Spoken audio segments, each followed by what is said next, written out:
Today, I bring you a short video on how to install the 3DS emulator called Citra MMJ. With this emulator, you will be able to play any 3DS game on your mobile device, even increasing the original resolution of the game up to 4 times.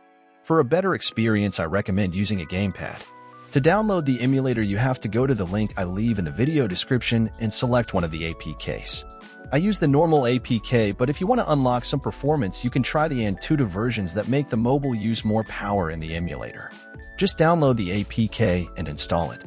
Once inside the application, I recommend you to go to the settings, and if your device is powerful enough, you can increase the resolution of the games up to 4 times.